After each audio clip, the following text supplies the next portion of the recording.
Some persons argue that votes do not count. But if votes do not count, why do politicians want to buy votes? That alone suggests that votes do count and they are valuable in the electoral process. However, vote trading is an albatross in our electoral process today, becoming quite a hard nut to crack for the Independent National Electoral Commission, INEC, and other key players in the electoral process, including the security agencies that should be on guard at all times. Why is vote buying and selling taking the shine off the laudable reforms in our electoral process in recent times? We will look at all perspectives to the issue on this episode of the program. And on that note, I welcome you to 30 Minutes on NTA News 24. Many thanks for joining us. I am Itaire Ikben. Political watchers and analysts believe that the menace of vote buying and selling implies that sovereignty is hijacked from the people by money bags, and that defeats the essence of democracy, which is a system that ascribes power to the people. But how did vote trading creep into our electoral process? Lydia Sampson gives us some insight in our first report.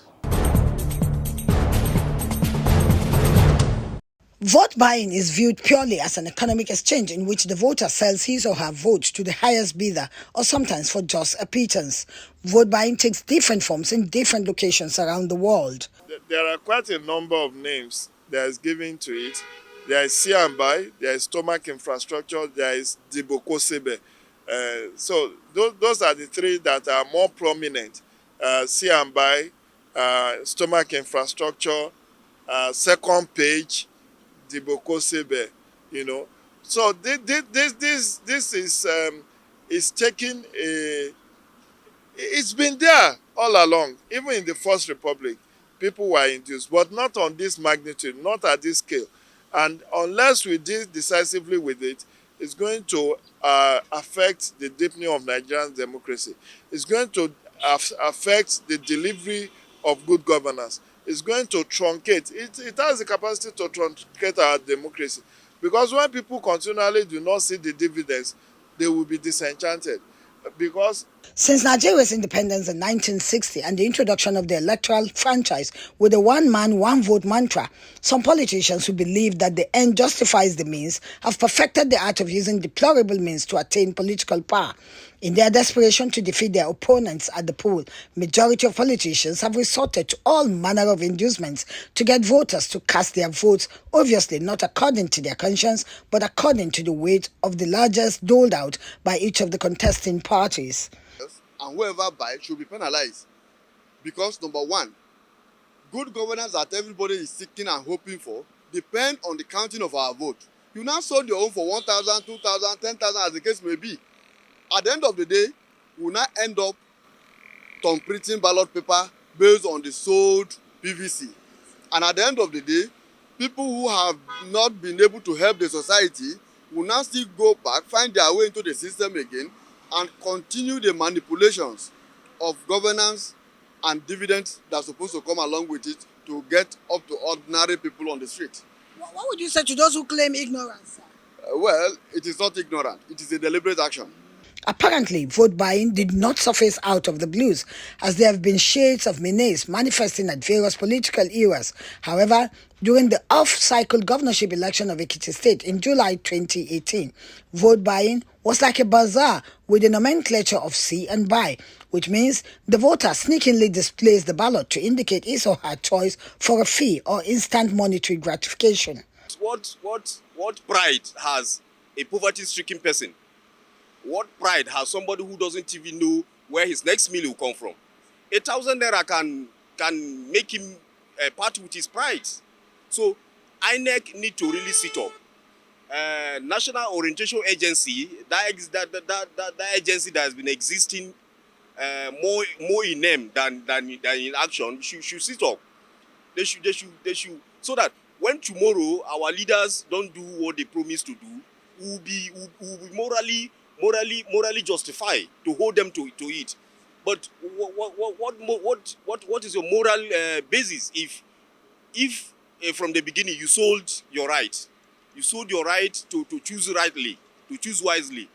What would be your moral justification to hold them to account when they don't do what they promise to do? So it's wrong. It's wrong in all ramifications. The buyer is wrong.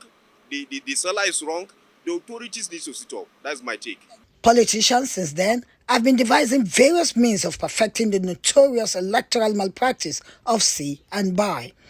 When you humanize the figure and tell the electorate what it means, how these politicians will recoup whatever they have spent on their campaigns, on their elections, and how it will further underdevelop the state or the country. Because when these people recoup their investment in politics, they are going to recoup with huge profit. So you won't be able to ask them for the roads, the hospitals, the schools, the infrastructure that they promise in their campaigns, because they will tell you they have paid for it. So that is the implication that Nigerians need to be aware, the wider implication of engaging in vote trading. Very unfortunately, even the youths who are supposed to enlighten their parents not to be engaged are now themselves making such demands, because their excuse being that, oh, it's our money, we will collect it and nothing will happen. After all, if we don't collect, in the next 4 years, we may not see these people. But that is a very genuine argument. It's a layman argument.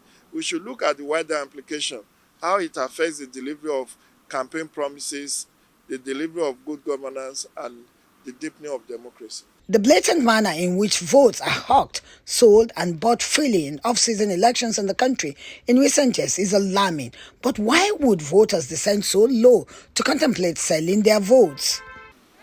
As a people, I think we're generally quite selfish, and we tend to look at what benefits us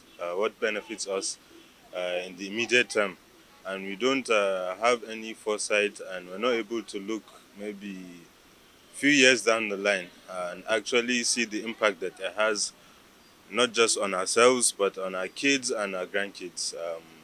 I think once we are able to look at it from that perspective, I think we might be able to get the change that we want. Analysts note that the bazaar-like atmosphere in which the inglorious transaction was carried out and its potential for casting huge shadows on the integrity of general elections cannot be ignored but vehemently tackled and resisted. They are just selling their future. They are mortgaging their future. It's so simple.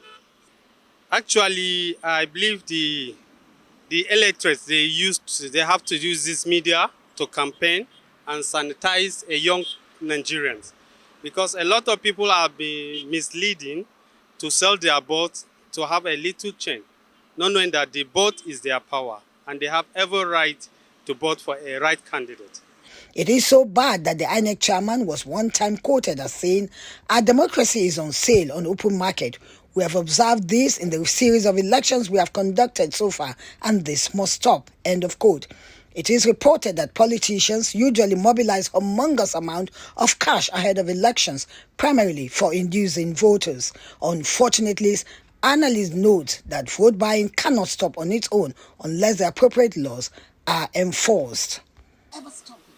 I don't see them ever stopping, and to be honest, I don't blame them, because people are opportunists, and anywhere you see an opportunity, you will try and exploit it. And unless we as a people actually start asking questions of them and demanding more of them, it won't ever change. Once they see the opportunity to exploit it, and my own personal take is that they actually perpetuate the problem, because they don't bring the development that we want, knowing that when it comes to the time where they will need to use their money or their influence to buy votes, that it makes it easier for them. Whereas if they had actually developed us in our education, people are wiser and know the impacts of the vote buying, they won't be so quick to sell their votes. That vote buying has escalated into an open practice in defiance of authority of law enforcement agents or allegedly with their connivance suggests that it is a serious problem that requires the strategies to checkmate it. Political watchers believe that inadequate political education of the citizenry to demand good governance rather than temporary monetary gains could also be responsible. For pay to survive, what more of PVC, for instance? INEC needs to sit up. It shouldn't just leave it to political parties. Political parties exist to win election, and they do anything. They are open to do anything to make sure that winning comes to their side. But INEC, which is the arbiter, which is the umpire, need to sit up to do a lot of education on this, a lot of enlightenment, letting people know why selling PVC may not still be the way out. But not so deaf as those who will not hear. I think the challenge has been that of implementation. Right now, our law enforcement agencies are going about it the wrong way. If you really want to wipe out vote trading, it has to be done as a covert operation. It has to be done as a sting operation. It has to be done in a way that you catch people in the act. 2, you also will need something like a mobile court so that it's not a protracted thing. We are told in Ekiti that 15 people were arrested by EFCC. We do not know the status of the investigation and what will come of it. But if there is a mobile court that immediately tries with the evidences, the law is very clear: 500,000 fine or 1 year imprisonment or both. Key players insist that heinous electoral crimes such as vote buying must not be allowed to continue unabated, and more efforts should be deployed on political education in various Nigerian languages to create better understanding of civic responsibility, democracy, and good governance. No doubt about that, Lydia. Vote trading has to be truncated and expunged from our electoral process by deploying the full weight of the law against perpetrators. And talking about the law, the Electoral Act 2022 spells out tough sanctions for electoral offenses, including vote buying and selling. What does the law say, and what are the strategies to uphold and enforce the law? Let's hear from Abdusalam Jubril in this next report. Vote buying or selling is a criminal offense which affects the sanctity and credibility of the electoral process. Sections 121 and 127 of the Electoral Act 2022 have provisions which identify vote buying or selling as an electoral offense punishable by law. Political analysts insist that strict enforcement and implementation of the Electoral Act 2022 will reduce money politics and vote buying. I think I'm unable to exactly quote that particular section, but in all honesty, we envisaged these issues of vote buying, and we, in the process of making the law, we thought that it would be necessary for there to be punishment, for people to buy votes and to also sell their votes. Flowing from elections conducted by INEC lately, using the BVAS, which to an extent has reduced the level of thuggery, reduced the level of ballot snatching and all kinds of electoral violence. The other next thing to do, most politicians who are not close to the people to a great extent always want to go by way of buying votes. They, however, point out that its enforcement is a different ballgame. They maintain that the active deployment of billions of naira, if left unchecked, would contribute to the gradual erosion of whatever little gains that the improved 2022 Electoral Act may have conferred on the electoral system. But what is the provision of the electoral system? Arrest, prosecution. That's what is the electoral act. I'm only saying, how does that now affect the vote already casted? Because you cannot determine from that box which one belongs to the person that took money to cast the vote, or which one is not. So the entire content of that box will remain valid, except otherwise proven. And the attempt of the Electoral Act is to make that the electoral process sane. And I'm saying that has not helped us in bringing sanity to that electoral process. For some politicians who are arrogant, they will say, look, I bought my vote. I spent my money. Let me regain back my money. So vote buying, at the end of the day, leads to corruption. Meanwhile, the person whose vote was bought does not like corruption. He condemns corruption. It leads to inefficiency in governance and inefficiency in performance. And at the end of the day, it discredits the democratic rule. It makes it look bad. It makes people feel that what is the use? You know, if a man does not perform well and he can continue to come back. So at the end of the day, it's not good for anybody. Many have termed it cash and carry democracy, a situation where active deployment of huge sums of money for all shades of voter inducement, including vote buying, is brazenly practiced. During the recent governorship election in Ekiti State, there were allegations that the poll was marred by vote buying, as agents of political parties were allegedly cited negotiating with voters. The recent primaries of political parties were not spared similar allegations of vote buying and inducement of delegates, with perhaps few political parties exonerated from the electoral offense. Some analysts maintain that vote buying corrupts the electoral process and could drop the wrong candidates.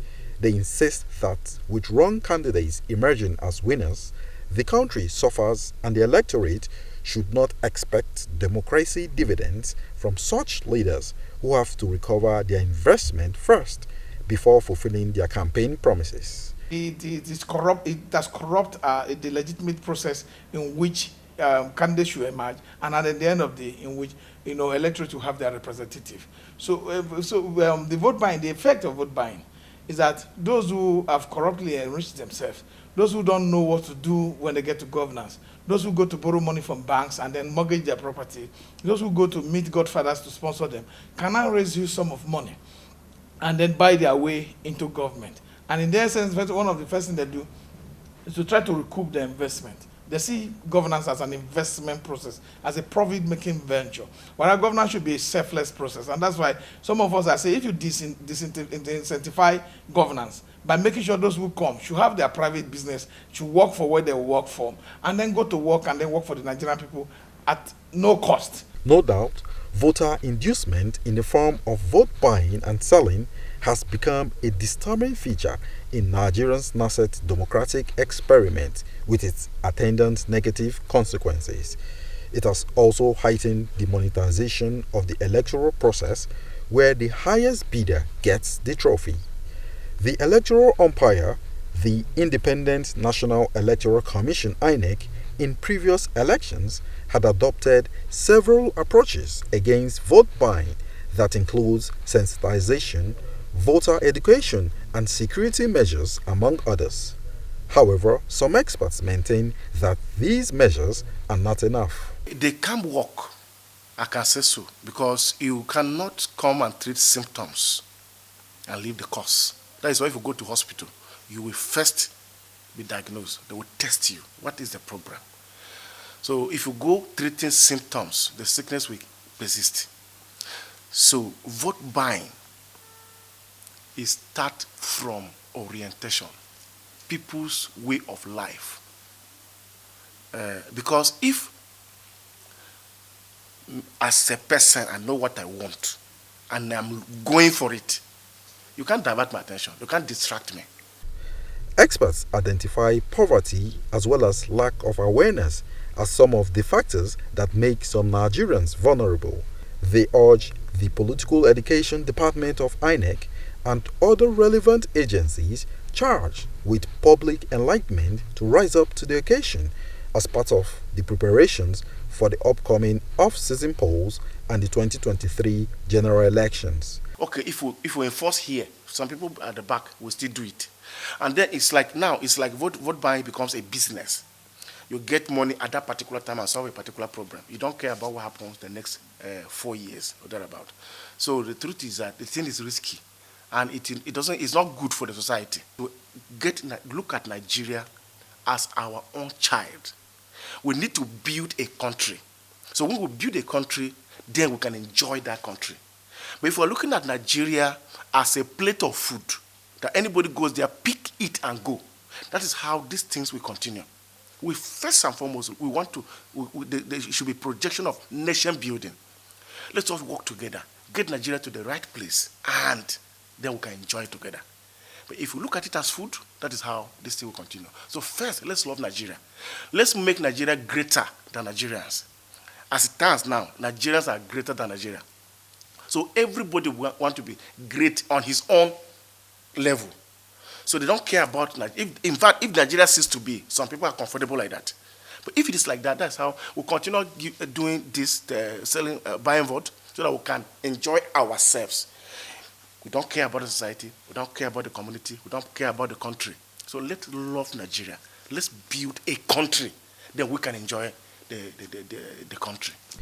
There is advocacy that the establishment of an electoral commission that will be saddled with the responsibility of apprehending and prosecuting Nigerians caught in the act of vote buying or vote selling will go a long way in curbing the menace in Nigeria's electoral process. Create election offences and related election offences and related issues commission, issues that deal with election offence, criminal offence, ballot box smashing, what they call it, thuggery, and vote buying. All these things could be brought into this commission, and this commission will now be responsible to carry out this function. And people will be aware that this commission will be an underground commission, will be an intelligence agency that look at things, and they could be part of the electorate, and they will be able to arrest more people. Going forward, Nigeria's election remains one of the most expensive in the world, given the commercialization of the electoral process by desperate politicians who corrupt the process with inducement of party delegates during party primaries and vote buying during general or off-season elections. Indeed, the election management bodies, anti-corruption agencies, the security agencies, as well as the electorate have the onerous task of finding lasting solutions to this menace for the credibility of future elections. Indeed, Abdul Salam, collaborative efforts and strategies, as well as strict enforcement of the law, are required to tackle the menace of vote buying and selling. That's where we leave it on the program today until we come your way again with another interesting episode. Do well to keep safe at all times. I am Itaire Ikwen. See you next time.